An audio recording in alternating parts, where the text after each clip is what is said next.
There is also one person that you might not find posting on Chinese social media right now, and it's quite rare to not hear from this person.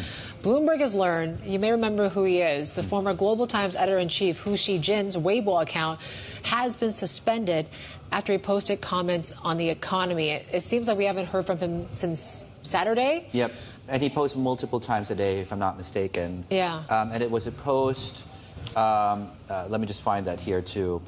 It was a post about how he signaled this historic shift in policy as it pertains to the standing between public and private enterprises. Yeah. And he basically, I think, said... Which he said was a positive thing. Was equal footing, yes. Yeah. Yes. And then, of course, the censors came and his account has been suspended since then. Yeah, it's interesting because, you know, obviously we've seen he's been quite prolific, I guess you could talk about. You know, he's an insider among the Communist Party. He's been very good about, you know, posting things, as you mentioned. So the fact that he's now been silenced in some ways as an insider does show basically where those red lines are when it comes to really reporting about these things in China, too. Yeah, and the timing, too, is because just today, you know, one of our other top stories was Huang Yiping, which is a PBOC advisor, very well-known economist in China, right? The former chief China economist, I believe, at Citi. He was at Barclays. He's now, I think, a vice dean or dean at Peking University.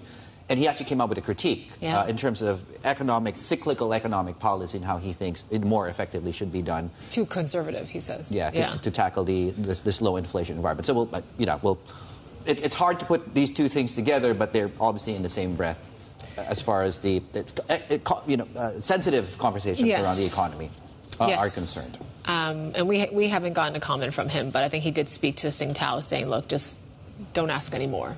It is what it is, sort of thing.